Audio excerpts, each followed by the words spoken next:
Here we are, once again, Geo-economics with our good friend, the illustrious economic analyst, Rupert August. Thank you for joining us once again, sir. How are you doing today?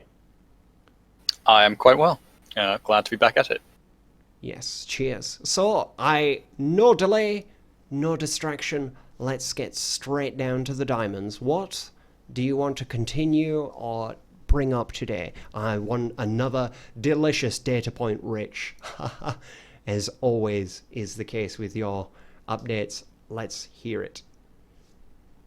Right, so jumping straight back into where we more or less left off last time. Geo-economics, just to refresh, is when we use economics in order to, or economic forces in order to try and achieve strategic and geopolitical objectives. So we didn't necessarily unpack exactly what that's going to mean in terms of core strategy last time and what that actually looks like. Generally speaking, as you could probably infer logically, it usually revolves around trying to generate a certain amount of alliance.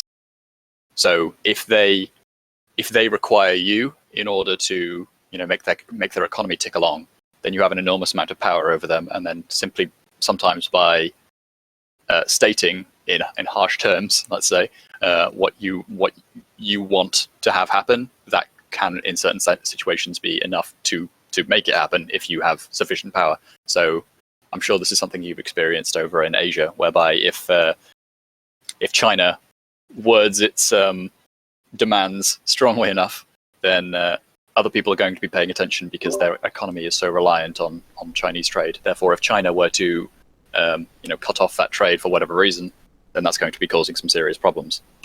Yes, it's like, well, it can be everything from tourists to products to, transport, or even in the case of Southeast Asia, which includes places, in this case, I want to refer to a natural resource, water. China's upstream of Southeast Asia, and they get to decide how much water they dam and how much water they release. So not only the economic aspect, but natural resources are a factor with China dominance over Southeast Asia and Asia, etc. Singapore, Thailand, I believe a little, no, I don't, possibly a little bit of Burma. But anyway, please carry on. If China is producing your goods, fulfilling a part of your product demand or economy that you don't have the infrastructure for, the factories for, etc., they've got power over you. Right, exactly. It's worth actually going back to exploring why that is, but I'm going to put a pin in that for a moment because you mentioned water, and this is not quite geoeconomics per se, but there's something quite interesting that's been brewing over in East Africa that not too many people seem to be paying attention to, but it's actually quite significant. Have you heard about the Ethiopian plan to dam the Nile? Oh my word! No, I have not. This is exactly what we need right now. Let's hear it. What are Ethiopia up to now? Who owns the River Nile and why it matters? Okay, go ahead. Yeah. So effectively, Ethiopia, as most countries like to do, is trying to use this as a source of electricity generation, I believe, and it's also turned into a sign of national pride in a certain sense from a country that has not necessarily had too much reason to have that.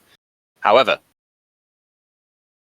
quite clearly, because almost the entire population of Egypt lives within on the banks of the Nile in some sense, this is pretty existentially threatening to Egypt, particularly if Ethiopia then gains the power to functionally, reduce the water flow and bring the country more or less to its knees without any real ability to fight back.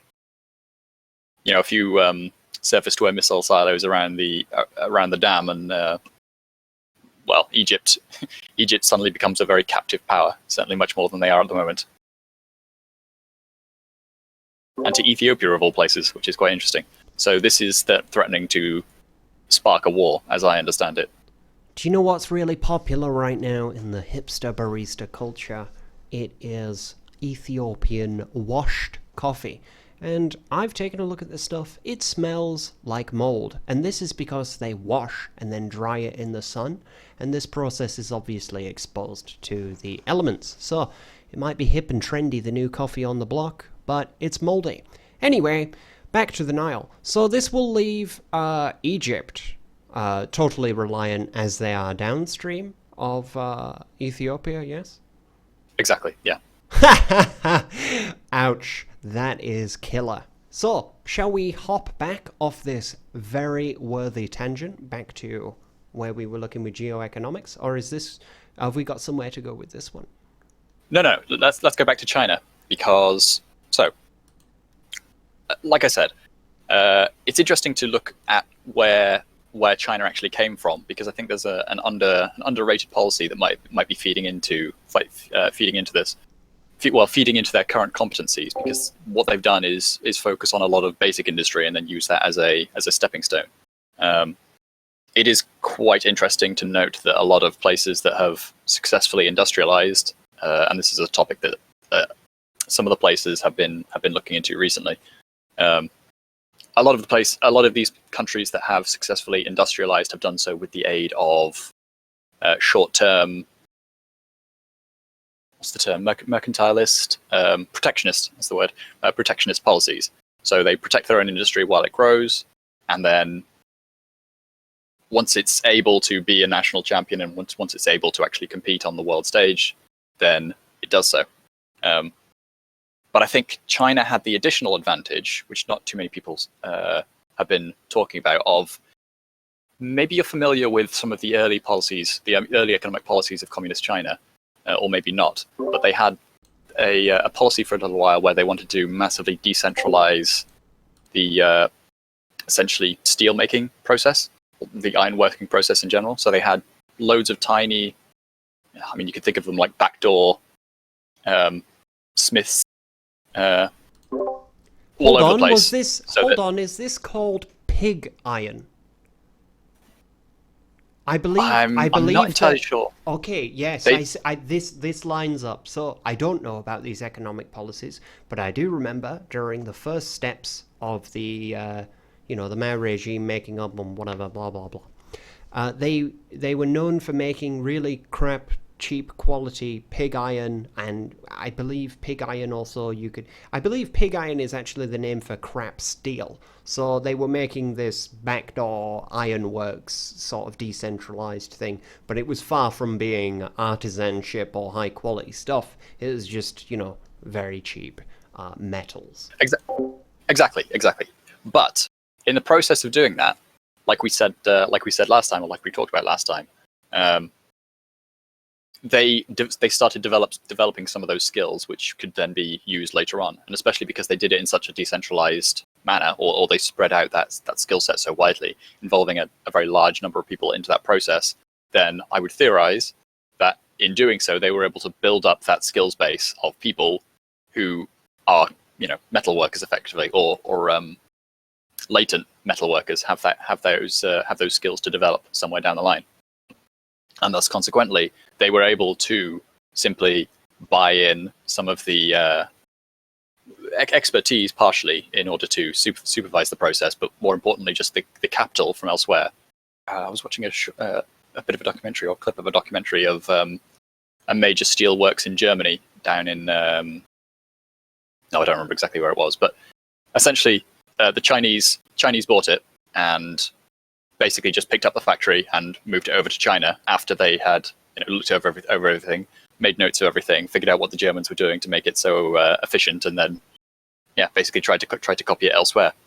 But again, part of the reason why they can do that is because they've already nurtured those skills, and that's something that I don't think we are really necessarily considering at the moment, particularly at the policy level, because developing some of those latent skills is not. Governments recently have been good at talking a big game, particularly in the UK, about developing their skills and making a high, productivity, a high productivity workforce in order to justify higher wages and not to go to the race to the bottom kind of idea. But in terms of actually having a policy which pushes in the direction of a certain set of skills, such as what we just discussed with the China example, I don't think they've been very good at it. Yes, definitely. I mean, in the UK, we have things such as apprenticeships, which still, in the north of England at the very least, are known for being, at least a path to pick. But it's, very often these lads, once they go and train, they're scouted by a Scandinavian company anyway. I mean, and they are hired usually only based on their skill set, and what you end up with in the UK in terms of like what we train for, right?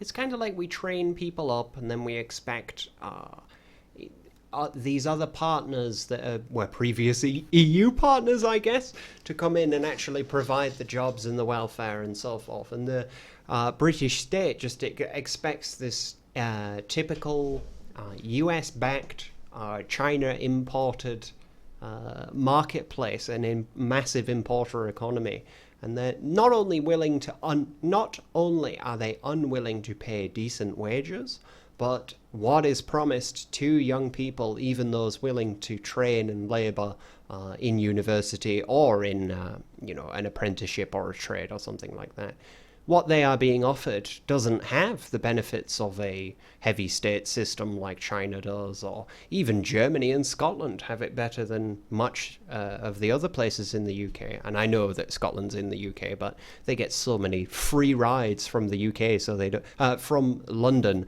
so that they don't leave us. But I shall not digress too much. Where are we going from here, Marcha? What are we looking at in the coming timeline? Well, there's opportunities aplenty, but I don't think the economy. Well, no, I don't think the people who are actually making the decisions are really equipped to, make the decisions necessary, set out the planning, all of that kind of thing, in order to, manifest all of the possibilities that are out there. It's almost like democracy and decadent importer consumer based capitalism run by people who are fantasy Churchill types like Boris Johnson, and we've got Trump characters, and let's not even get started on the leftist side of things, right? We've got these supposedly pro-business people who have no idea how to economically see through the changes that need to be made. It is a snap adjustment to everything that comes their way to match our equally ill-prepared, just-in-time economy, I guess. Right. Well, we can. I guess we could take a comparison as to the perspective, and this is not too contemporary, so there's probably been even more degradation. But compare the situation in the, I believe it was in the 70s when we had the massive oil price increases, pretty much stemming from the most of the Gulf states trying to apply punitive measures to punish the West effectively for supporting Israel. I believe that was the situation. So compare that against the sulfur crisis in 1840. So, bit of background. The Kingdom of the Two Sicilies, and the island of Sicily in particular, was producing the vast majority of the world's sulfur, which was at that time very important for the developing chemical industry, but I think also the textiles industry, which of course at that time was very important to Britain's industry. Britain had preferential rates and obviously a stability of supply, which was also very important. But when that was coming under threat, particularly at the price point level, by the Kingdom of the Two Sicilies trying to negotiate with the French in order to open up the market a little bit more and get some competition going, Britain decided that it would pretty much unilaterally just impose a blockade and try to recoup the costs that they claimed were being inflicted on their merchants unfairly, due to treaty obligations and whatever that weren't being met by the Kingdom of the Two Sicilies in their view. the matter was eventually resolved on the side of Britain. So the arrangement as was allowed to continue. But again, compare that to the situation in the 1970s, where places like Saudi Arabia were able to dictate terms to the West, and the Western response was not, as it would have been in previous times, probably to initiate some gunboat diplomacy or something like that, but to capitulate and allow that, and just allow the pressure to take hold and simply restructure our economies in order to meet the new price points. So somewhere between, what time was it? It was what time was it on the calendar? Was it 1840? Did you say? Yes, 1840 to the 1970s. I don't remember exactly when it was. So sulfur and then oil supply. That's what was being economically diddled. And Britain's first response was to send the Royal Navy, right? And then the second response comes as, oh no, I couldn't possibly stomach to do what led to where I ended up.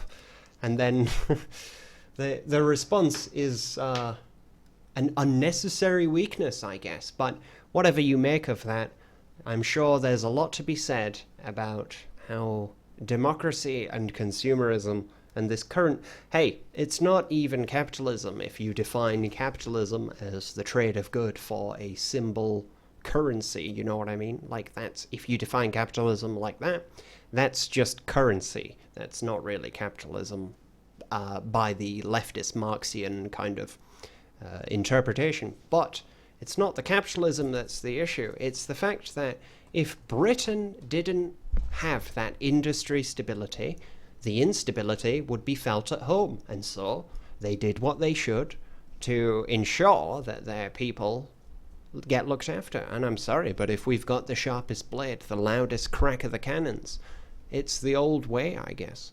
And I suppose many would say that that's a bit mean and evil, but if it's not me at the top, then who is at the top? Well, it just doesn't appeal to the kind of the Austrian school economists, Austrian school economic types.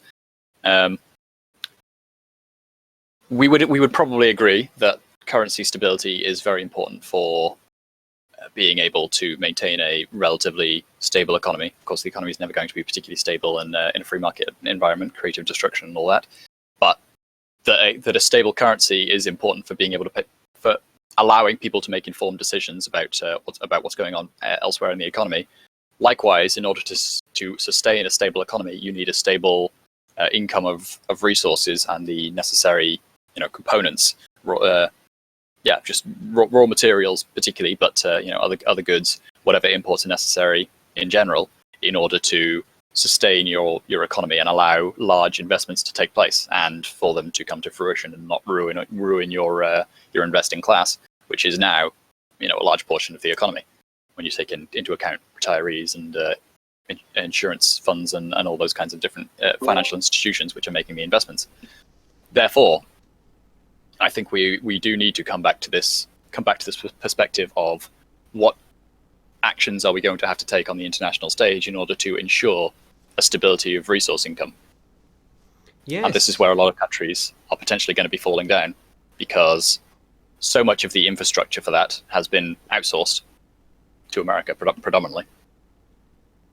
I think well, there are many of these data points spell doom for the coming. I shall not doomsay too deeply. But what did you say about free market economy? Creative destruction, was that the term? Yes. That's very interesting, because that's exactly what's happened, right? If you've spent your entire life expecting a stability, and not only is your money like being eaten by inflation now, but you have ridiculous lab leaks from the Wuhan Institute of Virology, locking down global economies, allowing in this massive state intervention, whether it's used as an excuse, whether it's released on purpose, whatever it is, now you've had the board flipped, and it's more, what can you expect if you're going to be retiring on a lump sum that is, just enough? It falls now into not enough. What are you going to do at 60, at 70, at 80? I mean, when you're sitting around with your Elon Musk chip in your head at 130 and you haven't got enough credits for your death sticks, what will you do?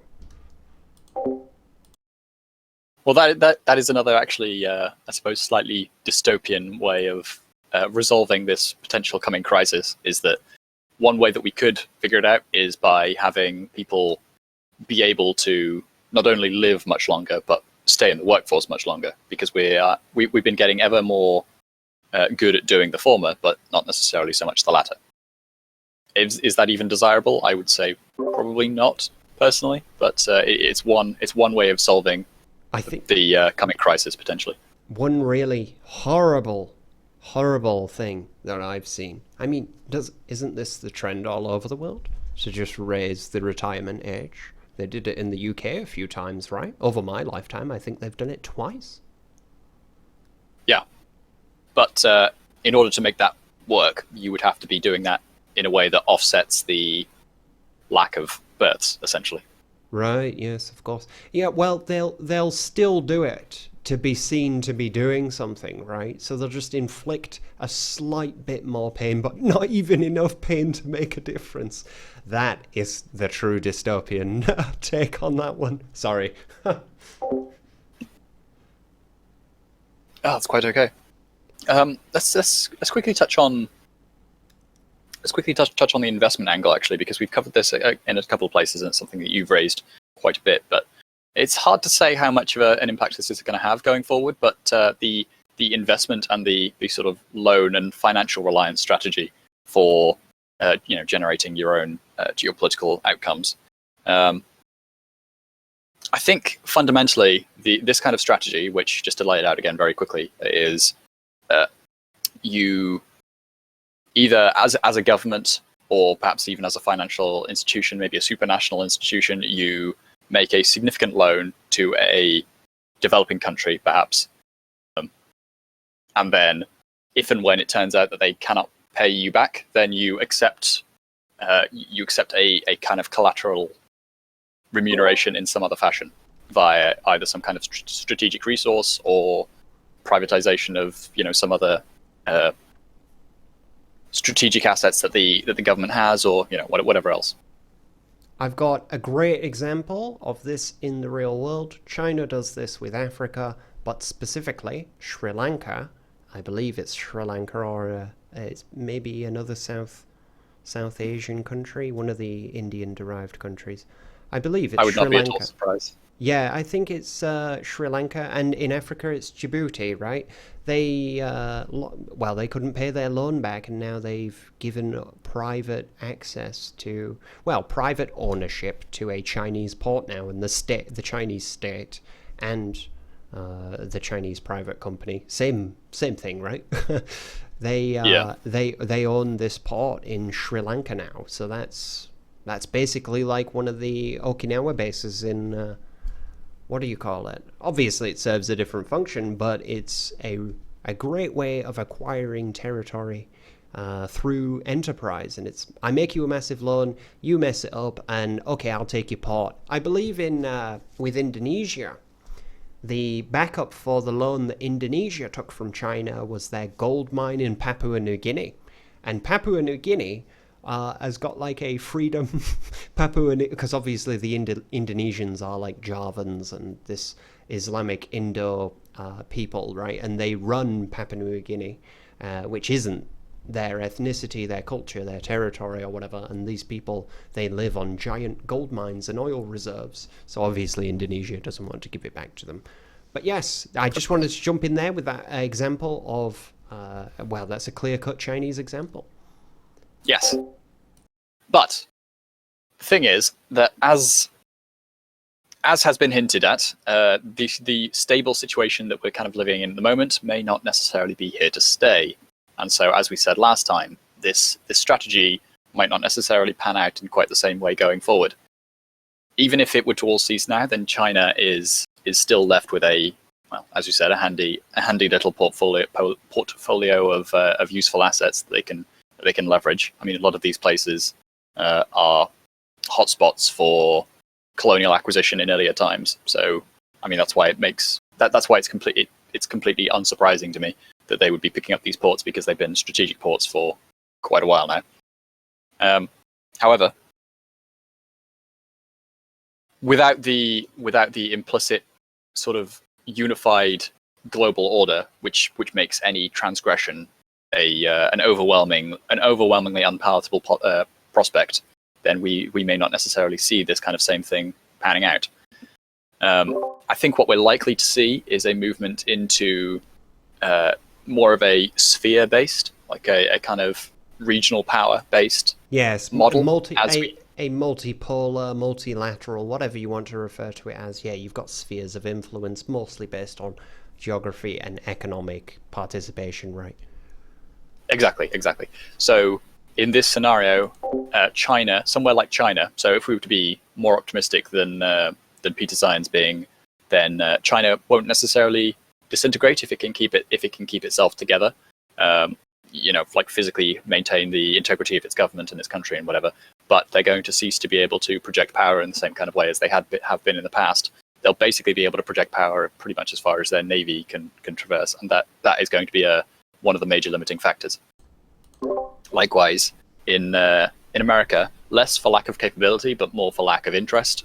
They might end up retreating into more of a when Western hemispheric contentment, just trying to focus most of their trade in that kind of area, in the Americas, and then a little bit of trade with outside periphery powers that are selected.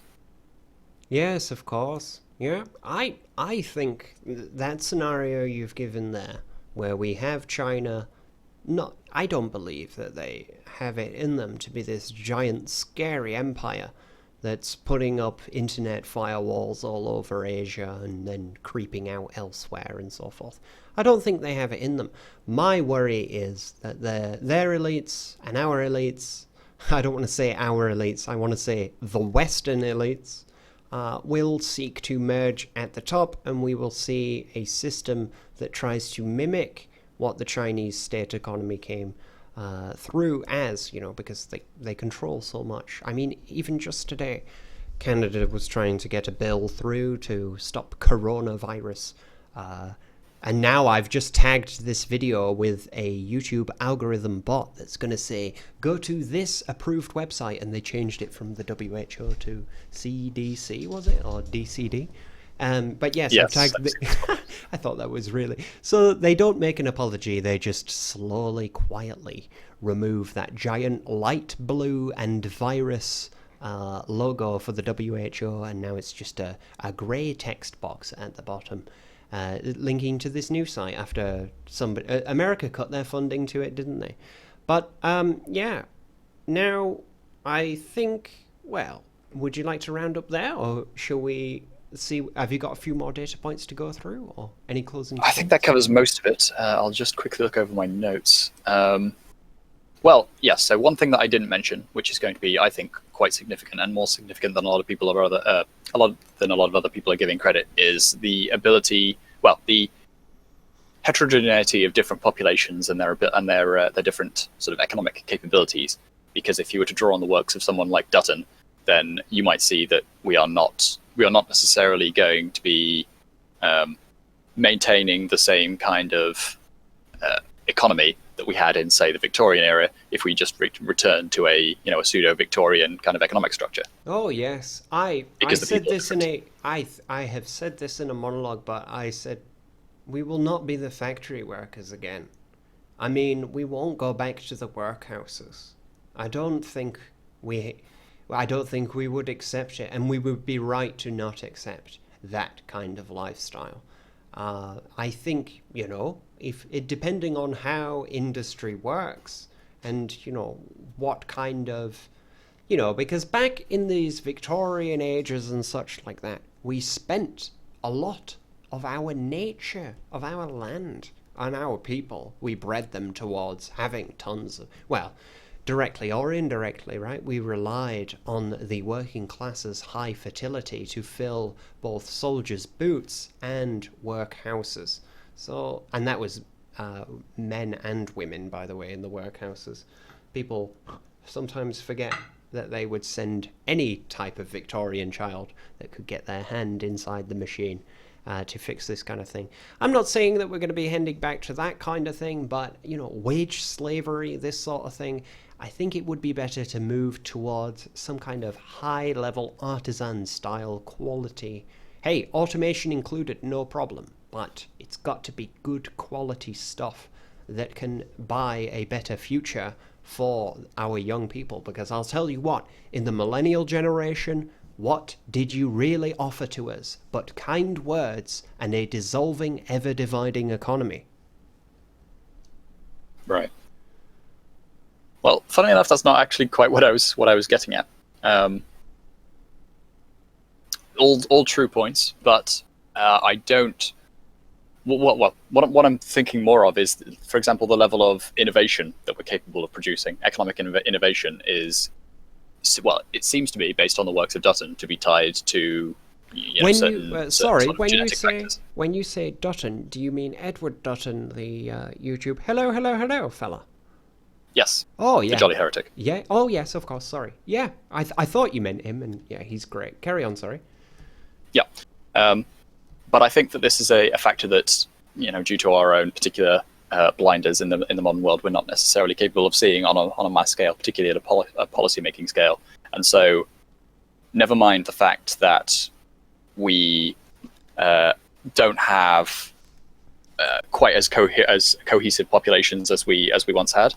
I think that something like, okay, now, for example, let's wind it back a little bit more. So you may have seen the leaked memo by I think was it Whole Foods in America, where there was a leaked memo suggesting that diversity be improved in order to stave off calls for unionization. Yes. Multiculturalism, diversity applied to the workplace makes it so people are less alike and thus less likely to unionize, work together, and they're easy to rule over because they're all divided and they feel like they can't bond with each other, etc., etc. But this is a double-edged sword, because you have that on the one hand, and so if you can maintain relative stability, then you'll be able to exercise more control. But in the event of a slight change in the available instability, basically a slight increase in instability, then you're going to see the problem become many times worse than it would have otherwise been. Think the Los Angeles riots, for example, in the 90s. Rooftop Koreans and everything.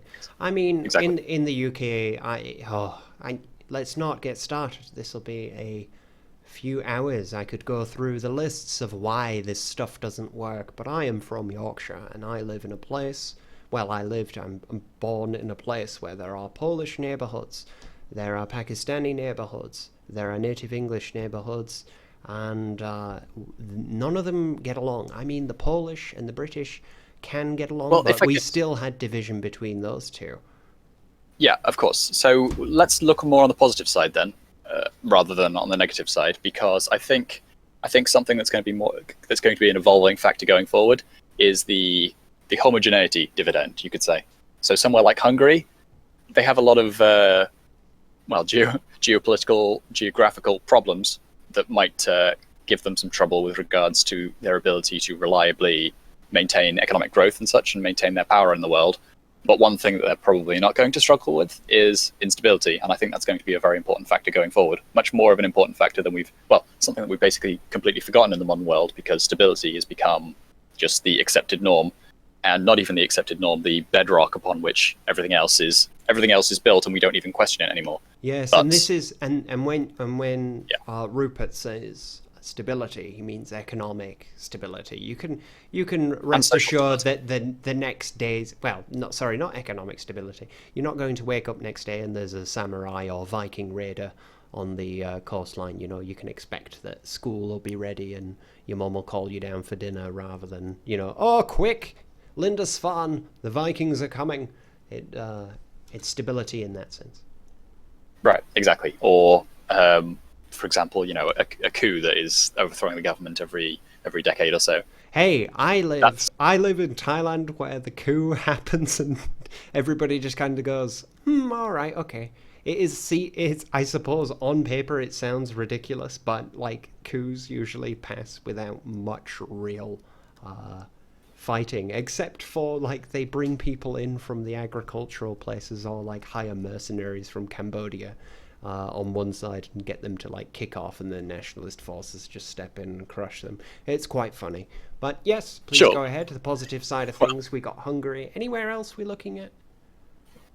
so Eastern Europe in general, if they can avert their oncoming demographic catastrophe, then well, on the side of not having enough children, that is, it's just a different kind of catastrophe, unfortunately. But yeah, It's if they a can low if they can birth avert rate that, thing. A low birth rate thing is better than the other calibration we're talking about, because having low birth rate and high diversity, ouch. But having just a low birth rate and homogeneity, you can work with it, right? of course. But there's something much more proactively positive, I suppose you could say, that comes out of this, because something that I've been thinking about, and I'll probably put some words on paper about this at some point. But I think there's a certain amount of additional level economic advantage that can come out of a homogeneous workforce in certain instances. So, for example, my go-to example for this would be I'm not sure how much you're into this kind of thing, but the Kaizen methods of production, and a lot of the different management practices that came out of Japan in the kind of 80s kind of time. Okay. I think a lot of I would those, love to go into that as a topic of itself. That sounds yeah. very interesting. So I think that's probably a topic for another day to get into in detail. But effectively, they developed this whole system for management that would be able to increase the efficiency and productivity of their workforce, generate additional sort of workforce happiness, for lack of a better word, work satisfaction, and did so within the context of a Japanese cultural artifact which was brought into the workplace. I think that's something very significant that not a lot of places focus on, and it's a significant advantage of workplace homogeneity, which we might notice more patterns of that in countries where they've been able to maintain a relatively homogeneous population and workforce in particular. Yes, I think, well, of course, yes. Unity, social unity, it is more obvious by the day to me as someone who grew up in the time and the place that I grew up in. And then I go to another place where they have high homogeneity and they have high nationalism, and this is most of Asia compared to the West. I mean, even the more decadent consumer-consumed parts of Asia have more nationalism and in-group preferences. I mean, let's just look at the magic of Nippon. As you just mentioned, Japan, I mean, China, Korea, all of these places have either gone through their massive economic boom and are, kind of managing what comes next in the case of Japan. But go and look at Korean media at the moment. Nowadays, they're going through their little Korean renaissance, and they make great series, movies, and they are genuinely very good. And perhaps we are going to see places like Korea and like Eastern Europe take more of a step and a prominent time forward, because one of the other things I feel is perhaps I'm looking a little bit too much into the crystal ball here, but every country, every people seems to have its peak, and we haven't really seen a world-shaking Eastern European dominance, and we certainly haven't seen that from Korea. But perhaps their time will come in a different way, and we'll start to see some of these places that haven't yet had their imperial global shaping boons come through now after this great big reset. I hope you're right for the case of Eastern Europe, and I definitely hope that the CCP is on its way out. I will stab that person in the forum, no problem. Well, I mean, that seems like as good a place as any to leave it for now. Then I think I've said pretty much everything that I wanted to. There's always more we can get into, but Absolutely. Yeah, I cannot permit you as much as I'd like to because we are coming up to 40. Head on over to rupertaugust.com, correct? August works. rupertaugustworks.com, and I will also leave a link to his YouTube channel. Go and check it out. He talks to other well-versed individuals who are much better versed in economics than I am. But it's always good to have you on, Rupert. Thank you very much. I've been the Jack of Hearts, and you can take it away. Thank you very much. See you all again.